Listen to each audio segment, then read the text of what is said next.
Olá, internauta do Jornal Atualidade! Hoje eu vou bater um papo com a psicopedagoga Elaine Miranda, que é formada em pedagogia e vai contar pra gente um pouquinho sobre o seu livro sobre inclusão social. Oi, Elaine, tudo bem? Tudo bom? Boa tarde, pessoal. Boa tarde quem está nos acompanhando. Fui convidada hoje, tive o prazer de ser convidada para falar um pouquinho de inclusão com vocês, para falar um pouquinho também sobre saúde mental, falar sobre autismo e também falar um pouco sobre o meu livro, né? Que a gente vai falar um pouquinho e eu serei entrevistada por você. Sim, muito obrigada pela participação e conta pra gente um pouco do seu trabalho, sobre a sua formação, sobre a sua vida aqui em Biritiba. Tá. Bom, eu moro aqui em Biritiba. Eu tenho 2 filhos, um vai fazer 15 anos mês que vem, outro tem 6 anos. Eu trabalhei na área da educação aqui na cidade, nas escolas, e lá que começou todo o meu amor pelas crianças aí com autismo. Eu falo crianças com alguma deficiência, porém o autismo que eu me encontrei, né? Eu falo que o autismo me encontrou, porque estar na escola, estar ali trabalhando com as famílias, mas quando eu me deparava com as crianças com atrasos no desenvolvimento, eu não sabia o que era. Então eu comecei a estudar e ainda continuo, porque é um mundo sem volta. Hoje eu trabalho como terapeuta de crianças com autismo, sou supervisora, né, dou treinamento para pais e para profissionais, tanto da saúde como da educação. E como você escolheu pedagogia, né? Você já cursou e está cursando agora psicologia também. Isso, por mais que eu esteja na educação, trabalho na educação e agora estou locada na saúde, eu já fiz a neuropsicopedagogia, né, fiz a análise do comportamento aplicada, né, a terapia que a gente fala que tem maior evidência científica, que é a terapia ABA, e hoje eu estou fazendo a psicologia. E é um mundo sem volta, como eu falei, né, a gente tem que estudar a todo momento e esse ano também eu estou concluindo a minha certificação internacional. Ai, que legal! E atualmente você está trabalhando em que área? Então, eu estou trabalhando agora em prestadora de serviços para clínicas, onde eu atendo as crianças na clínica, dou supervisão para as psicólogas que ficam com as crianças em casa, porque as psicólogas ou pedagogas ou estagiárias que são os acompanhantes terapêuticos. É um profissional que vai até a casa da criança, que faz toda a intervenção e, no meu caso, eu dou a supervisão de todo esse trabalho desenvolvido com a criança. E esse trabalho pode ser desenvolvido tanto na casa, na escola ou na clínica. Aonde tem contingência, né? Aonde a criança precisa. Porque o nosso foco maior é o quê? Qualidade de vida. Proporcionar qualidade de vida. Sim. E qual é o seu público principal que você trabalha? Olha, eu já trabalhei no estado também como professora de sala de recursos, né? Sala de AEE. E era adolescentes. Então eu tinha adolescentes e tinha os bebês. Para que a gente possa dar o nosso melhor e ser bom naquilo que a gente faz, a gente tem que se especializar em algo. Então acabei deixando os adolescentes e foquei mais na intervenção precoce. Então hoje o meu público-alvo é a intervenção precoce. Sim. Você falou sobre que você é terapeuta em ABA. Você pode contar pra gente um pouquinho sobre o que é a sigla ABA também? Claro. E como funciona esse trabalho? ABA é uma sigla em inglês que quer dizer Applied Behaviors Analysis. Então, é uma terapia. Por que ficou famosa entre os autistas? Porque tem evidência. O que tem evidência? Foi testado. Então não é uma terapia que você fala, olha, faz, que a minha vizinha fez para o meu filho e deu certo, faz você também. Gente, não é receita de bolo. Análise do comportamento aplicada é uma ciência que trabalha o comportamento humano. E a ABA não é só para autista, minha gente, como a gente ouve falar, né, na rede social. A ABA é para a vida, porque modifica comportamento, traz qualidade de vida. E eu não vou me aprofundar aqui, claro, né, porque senão a gente não sai daqui.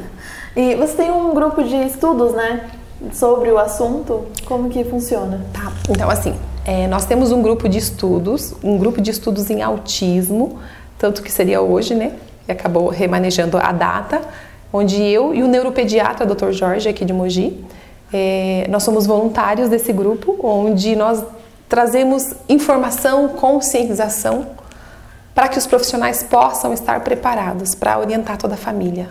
E como funciona? É realizado uma vez ao mês, sempre a gente divulga nas redes sociais O primeiro mês que nós fizemos foi aberto para o pessoal da saúde e esse mês nós abrimos para os profissionais da educação. E por que educação e saúde, né? Quem que tem o contato primeiro com a criança? Se não é os professores, principalmente da educação infantil, né? As crianças da creche e o pediatra. Quando a mãe tem um bebezinho, aonde que leva? No pediatra. Então, se esses profissionais também não estiverem capacitados em perceber atrasos no desenvolvimento, eu digo risco para autismo, isso é muito sério. Porque não existe exame que vai detectar o autismo, gente. É comportamental.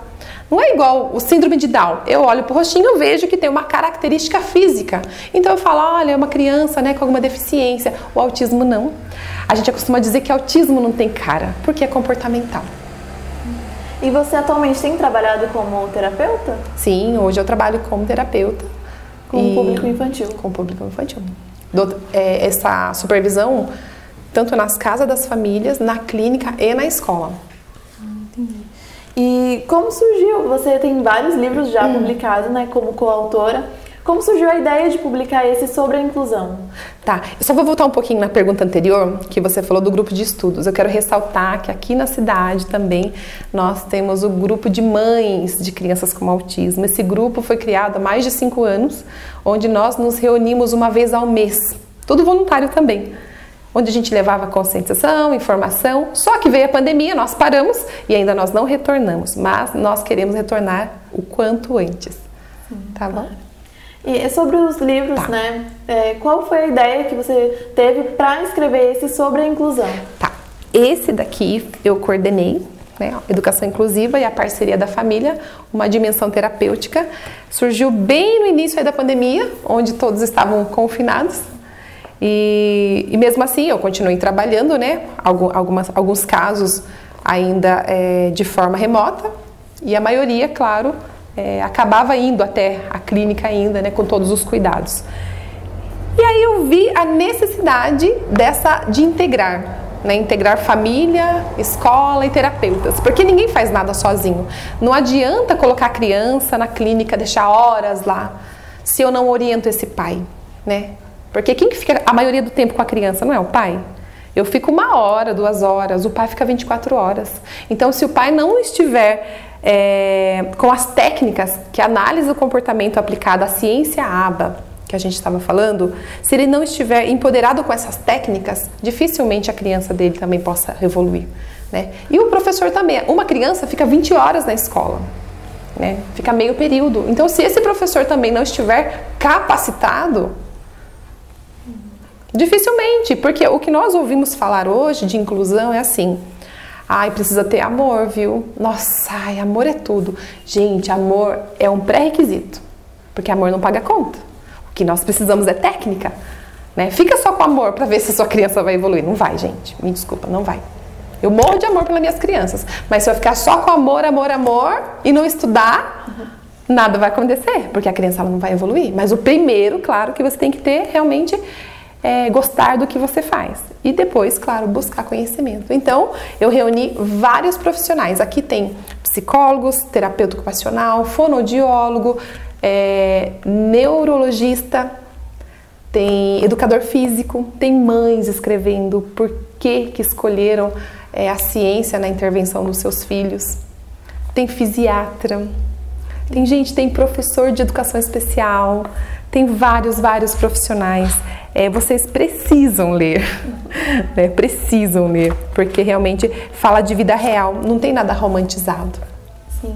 E conta um pouquinho sobre como foi passar o que essas mães passaram, né, para esse livro. Então, até elas me falaram, né, Elaine, mas eu sou mãe, como assim? Eu não sou uma profissional, né? Como que eu vou escrever? Eu falei, é isso mesmo, é isso que as pessoas precisam ver. Vida real. Sem romantizar, porque eu coloco na internet lá, eu vejo só coisa linda. Só que quem tá ali com a criança tendo crise, né, tendo várias dificuldades aí na comunicação, muitas crianças que ainda não desenvolveram a comunicação verbal, né, não falam. Não é fácil para essa mãe, né? Crianças que têm vários comportamentos, né, disruptivos. Então, quando eu trouxe essa mãe, primeiramente eu tive que acolher e empoderar ela. Você pode. E você vai conseguir. Então, para mim, é um orgulho ter mães aqui escrevendo. Sim, muito legal. E quais são as principais questões que o pessoal da saúde aborda no livro? Então, muitos aqui, tem até pediatra falando dos sinais, né, de autismo. Uma neuropediatra também fala dos critérios de diagnóstico, né? Como que eu vou fechar um diagnóstico, uma vez que as crianças não têm nenhum exame que faça para detectar, né?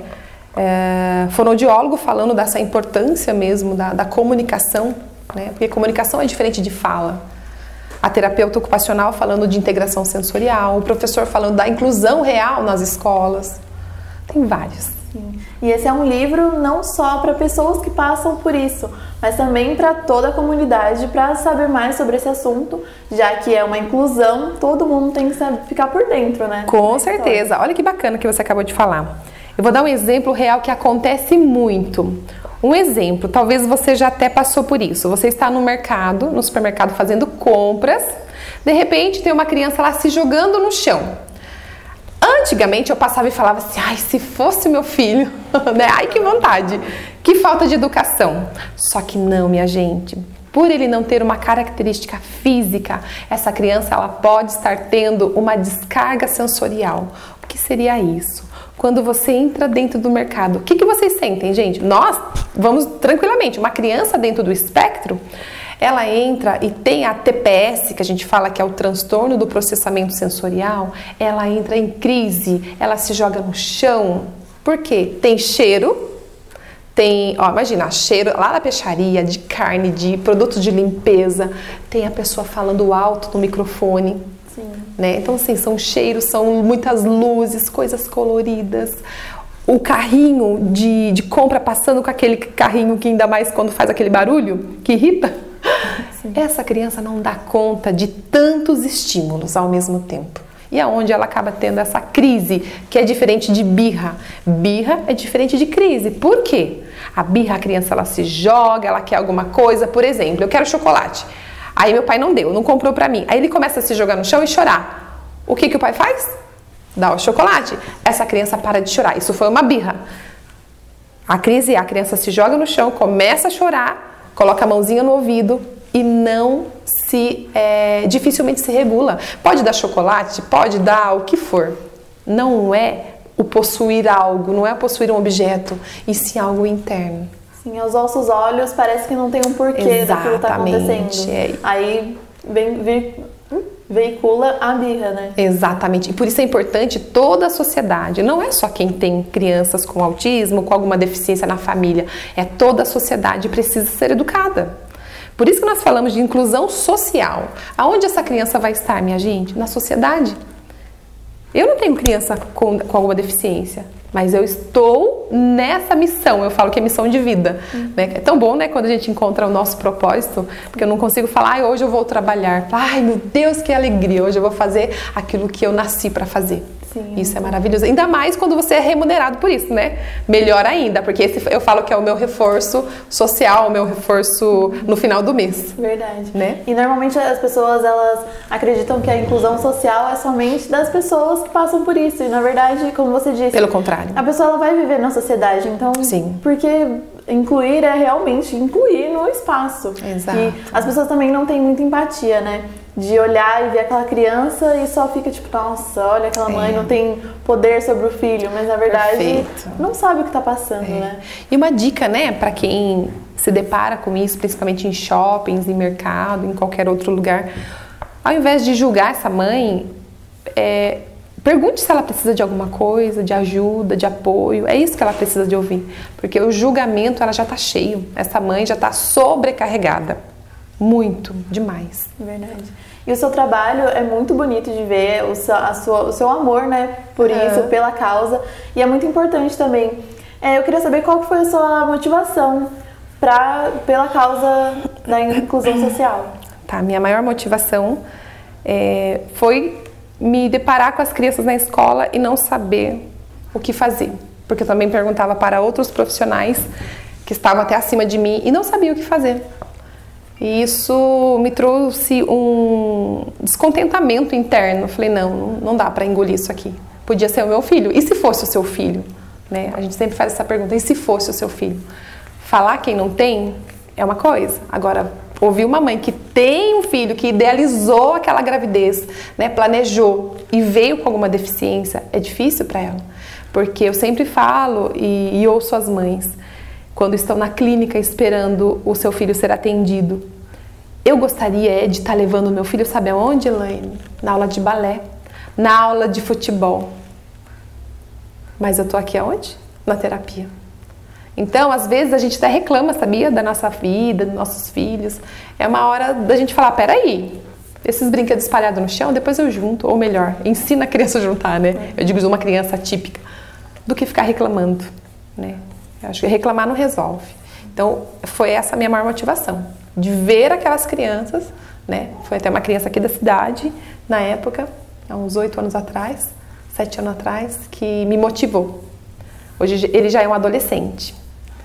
E toda vez que eu encontro com ele, eu agradeço. Porque foi ele que me motivou. Bonito. Tanto em motivação, até concluindo a minha fala, da sua pergunta, eu até me candidatei, né? No ano passado, com esse intuito. Né? Com esse intuito. Porque se fosse para ganhar dinheiro, é claro que eu jamais ia me candidatar. Mas seria aquela sede de ser algo transformador na sociedade. Porque a política, ela tem sim esse poder. E políticas públicas, com seriedade. Né? Então, essa foi uma das questões também que me impulsionou. É o que é mais importante, né? Passar conhecimento para as pessoas, para que elas possam pensar como se fossem com elas, Exato, né? Exatamente. E você estava falando da escola. Como você acha que é a inclusão nas escolas aqui do Alto Tietê? Tanto de Biritiba? Bom, vamos lá. A gente fala do mundo real e ideal. Vamos falar do real, gente. Do real é o quê? Inclusão verdadeira, ela não existe, porque senão o nome não seria nem educação inclusiva. Seria educação de qualidade. Para ter uma inclusão real, quem primeiro tem que ser capacitado? Os professores. Porque o que nós temos de bons professores aqui não é brincadeira. Eu só não vou falar nomes aqui, que são muitos, mas tem excelentes professores aqui na cidade, excelentes. Todo o Alto Tietê, mas eu tô falando daquilo que eu já estive perto, que eu já fui coordenadora pedagógica, então eu posso falar daquilo que eu vivi, ouvi, né, tive experiência. Então, assim, muitos querem sim e fazem um excelente trabalho. Mas, como eu falei, não existe inclusão sem saber especializado. E quem vai fazer isso? Poder público. Ao invés de trazer uma palestra motivacional, que não tenho nada contra, é super legal. Vai servir para todo mundo rir, descontrair, mas traga, até faça um apelo até para todos os governantes, né, das nossas cidades, todos os secretários da educação, Alto Tietê inteiro. Capacite os professores. Ah, mas muitos, claro, vão em busca e pagam do próprio bolso. Mas, gente, nós temos condições, sim, de arcar com isso. Né? Então, eles precisam, sim. E essa é a maior motivação para o professor em sala de aula. Porque não é fácil ter vários alunos e uma inclusão. Muitos podem contar com um professor de apoio, com um AT. E o professor que não tem?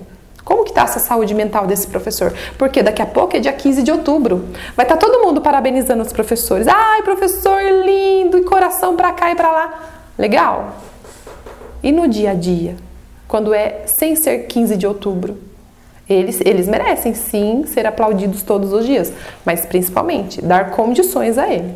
Eu quero deixar algo também, um recado geral, né? Porque essa época é a época do quê? Das matrículas, rematrículas e matrículas para o ano de 2022. O que tem acontecido e que eu coloco aqui deixo até uma nota de repúdio. Muitas crianças, muitas mães recebem um não da escola. Isso escola privada, tanto como escola municipais. Isso geral, gente. Eu tô falando porque a gente conhece o Alto Tietê inteiro, as mães, né? Grupos que a gente participa. A mãe vai lá, chega na escola e fala: oi, tudo bem? Eu gostaria, né, de uma vaga para o meu filho. E aí a pessoa vê lá: ai, claro, tem sim. Vamos dar um exemplo. Segundo ano do fundamental, claro, tem. Ótimo. Só que a mãe não fala que a criança tem alguma deficiência. No dia seguinte, essa mãe volta para a escola, traz o laudo. O que essa mãe recebe? Ai, mãezinha, vai me desculpar, mas essa vaga já foi preenchida. Resumindo, por que tinha vaga antes do diagnóstico e depois que eu mostro o diagnóstico não tem mais? Então, gente, isso é muito sério. Como essa mãe se sente? Como eu vou falar de inclusão se na primeira oportunidade já me é negado uma matrícula? Existe uma lei que isso é crime, negar matrícula de uma criança com deficiência. Então, pais, busquem conhecimento. Conhecimento é poder. Então, eu deixo aí um recado a todos, né? Para que a gente possa realmente olhar para essa criança, para essa família. Eles estão pedindo socorro, eles precisam. Eles precisam de ajuda.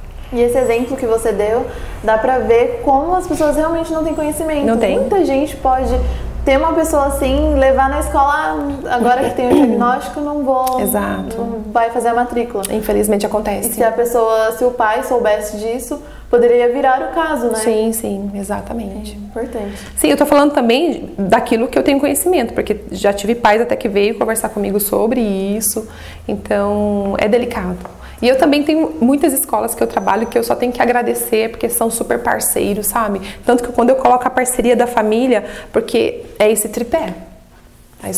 É escola, família e terapeutas. Um ajudando o outro. Verdade. E você quer contar pra gente um pouco sobre os outros 2 livros que você tem? Quais são os assuntos que ele aborda também? Tá, esse eu fui coordenadora editorial, né? Eu que coordenei tudo e também, claro, escrevo um capítulo que eu falo do acompanhante terapêutico. Os outros livros que eu fiz coparticipação, eu fui coautora de um outro que eu falo da saúde mental e emocional da mulher. Eu fiz a participação no livro do Wilson, aqui de Mogi.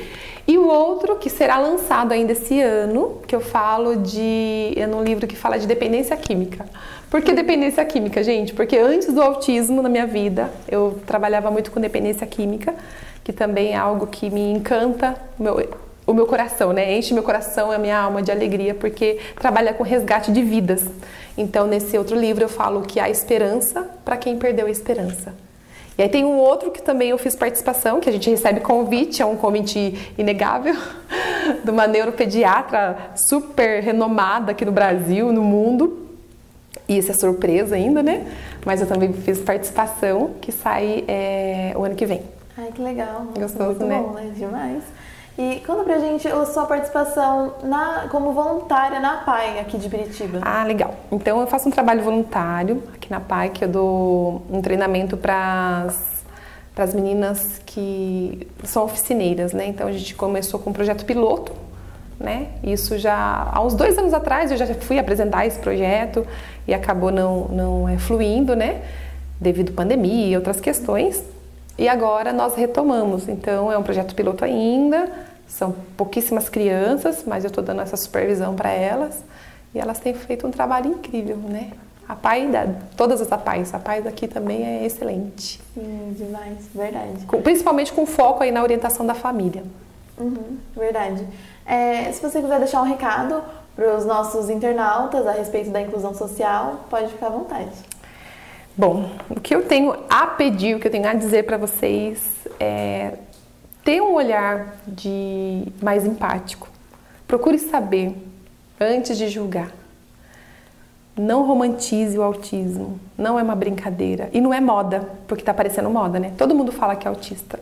Não é moda, gente. Tem muitos diagnósticos errados também. Então, é importante sim buscar um profissional. E uma coisa que eu peço para vocês, principalmente as mães que têm filhos pequenos, não ouça essa bendita frase: cada um tem o seu tempo, mãezinha. Espera mais um pouco. A criança lá com 2 anos e não fala. Leva no pediatra ou outro médico. Ai, mãezinha, cada um tem o seu tempo, cada criança tem o seu tempo. Discordo. Sabe por quê? Quando eu falo de desenvolvimento infantil, ninguém tem o seu tempo. Tem os marcos do desenvolvimento. O que é esperado para uma criança de 1 ano e meio? Fazer isso, isso, isso. O que é esperado para uma criança de 9 meses? Entende? Agora, quando eu falo de que cada criança tem o seu tempo, ok, como ser único. Cada criança, cada ser humano é único. Não precisa ser igual a ninguém. Mas, por favor, não espera. O tempo não volta. Eu sempre falo para as mães, você quer chorar agora ou depois? Então, assim, é difícil. Eu tô falando de pessoas que têm condições de fazer uma terapia. E quem não tem? Então, por isso que é importante, sim, toda a comunidade, todo o Alto Tietê se mobilizar. Trazer, sim, ferramentas. Ah, não dá para fazer terapia? Capacita os profissionais, tragam profissionais para todas as áreas. Tem a PAI da sua cidade, todas as cidades têm a PAI, que já faz um excelente trabalho. A PAI é maravilhosa. Só que tem lugares que ainda não tem todos os profissionais, que é um fono, que é um TO, que é o terapeuta ocupacional. É super importante. E para isso, quem que tem que dar todo esse apoio? O próprio município. Né? Então eu deixo esse recado para as leis. Não espere. Sim, eu agradeço muito a sua participação. Acredito que o seu conhecimento possa chegar a muitas pessoas e possa ajudar muita gente também. Eu que agradeço. Né? Eu sempre falo que, igual, a pupila dos meus olhos é a intervenção precoce. Né? Tanto que no meu Instagram, posso até deixar, né? Pode deixar. É intervenção precoce intensiva, tá com Elaine Miranda, para que você possa lá me seguir. Sempre posto lá dicas, falo bastante aí do grupo de estudos, tá bom? Sim, obrigada. Imagina, que agradeço. E se você gostou, continue nos acompanhando nas redes sociais do jornal, Facebook, Instagram e YouTube. Acompanhe também a Elaine no Instagram dela, que vai ficar aqui embaixo. E eu te espero nas próximas entrevistas. Até mais! Até lá, obrigada.